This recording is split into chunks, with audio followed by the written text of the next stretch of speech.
Hey, good morning guys. This is VNfatBIKER, no? So, I receive a lot of texts, private messages through Messenger, okay, asking what are my formula, my tips and tricks in doing some quick video with a lot of effects, okay, and what are those apps that I am using, okay.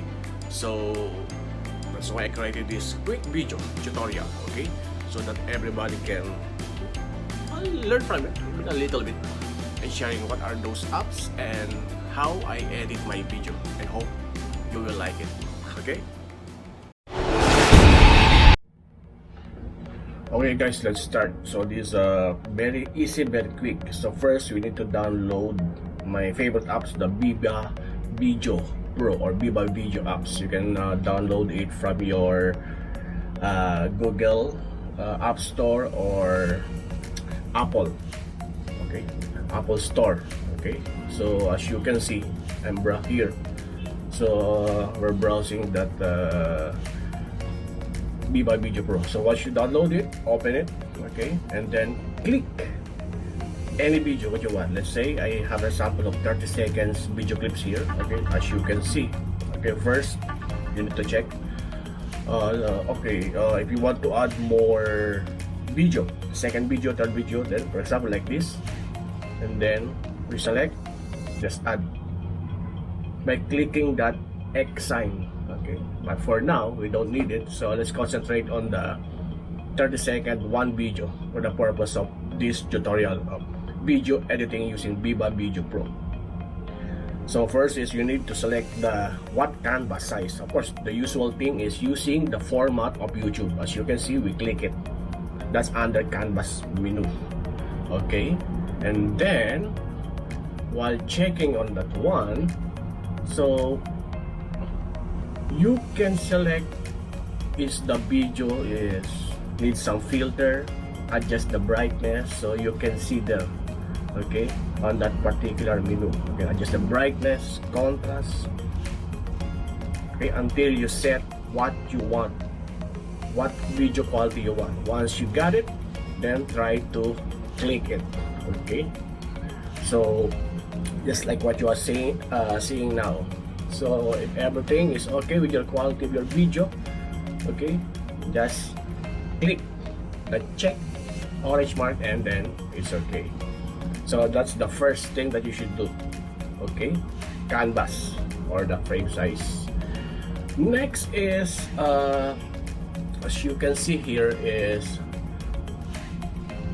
okay, hope everybody's still aligned on this very quick video. You need to check how long, okay. If you have a 30 seconds video, 30 minutes video, but if you just need a quick video, you can cut it. Just click the scissor type, split, then delete that video. Then you have a shortened video to edit. Okay.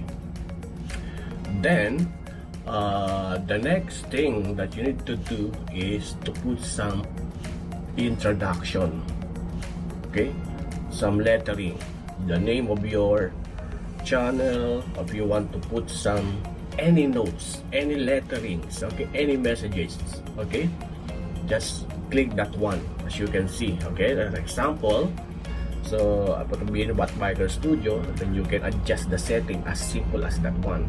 Then you can select any font size, okay, font size, then go to the text, what's the color, and go to the border, and then you can see that one, okay, it's very clear. And then you can put some animation or shadow type, so just like that one. So I put some shadow on that lettering, okay. And then you can cut or shorten the length it will show to your video, okay. So that's an example, okay. Next is you can add some GIF, okay, on your video. Let's say in the next succeeding seconds you will add some effects, okay. For example, this one I put some GIF, okay. So you can still following that menu, okay, put it that GIF or effects or picture, okay. You can cut it you can put a longer period as shown here on this video, and that's it. Then you can add more as long it's not exceed your total time of video. You can add a lot of effects on it. Okay, example, that one is the Powerpuff Girl. Okay, this is just for the purpose of the discussion of the video editing using Viva video apps that I am using as of now. Okay, still catching up. Okay, the next, we would like to put some effects on the whole video. Okay, we like to put some effects, something like this. Okay, so let's say I would like to have some money showering on me. You see, that's an effect of the showering of the money. Then there you go. You can put a lot. Okay, you can put a lot of effects on it. Okay, and then when everything are okay, you can now go and proceed to our favorite part. Okay, first adding the music. But first, if you would like to add music, you need to mute the original sound of your video. You need to mute it as shown on the instruction on this video here.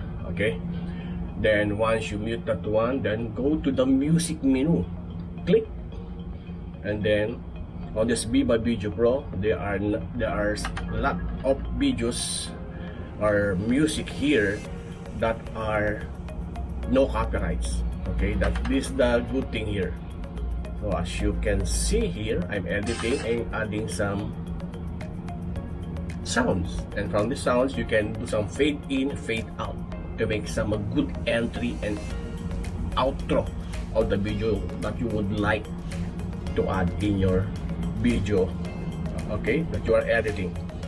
So this is an example. Okay, there you have it. You have effects, you have your video already with a good quality, and then just sounds. So that's simple it is using the Viva Video Pro. And then once you have that one, okay, you can now put some intro or outro. This is a pre-made. Like me, I have a 3 seconds intro like that one. I can add to plus the video that you are editing or done editing. Okay, then try to review everything. If everything passed to your standards of how you edit or the thing that would you like to share to your viewers, then click the save. There are 5 options that you can use here. As you can see, that export size, and I always use the 1080p and sometimes the 4K. So once you click saving to 1080p, which is standard of YouTube, as you can see, it's 60%, 65%. Don't touch it. Wait it until it completely processes the whole video. It will automatically download or save to your gallery into your cell phone. And that's it, as you can see. Okay, so hope you like it, this very quick video, no? And then you can validate one or that video to your gallery of your cell phone. As you can see here, the finished and complete video already showing. Okay, hope you like it, guys, this very simple quick video. And soon I will share how to use or what are my techniques using a Kinemaster video editing apps. Okay, so hope you like it. This is VNfatBIKER Studio. Hit me some like, share, and subscribe, guys. Okay, happy weekend, happy Sunday to all you guys. Stay safe, let's get it on, guys.